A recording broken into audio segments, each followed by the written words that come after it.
Nananawagan ng tulong ang isang ina na deboto ng Poong Jesus Nazareno para mahanap ang dalawa niyang anak. Kwento ni Shirley Sausa sa panayam ng GMA Integrated News sa Quirino Grandstand.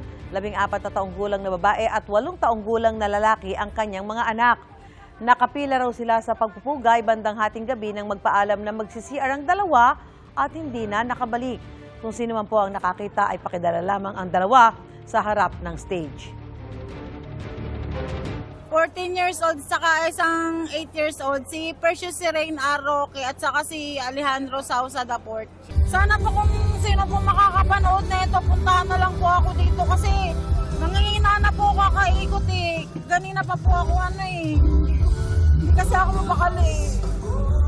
Kasi nawala na rin kasi sila dati, nahanap lang namin.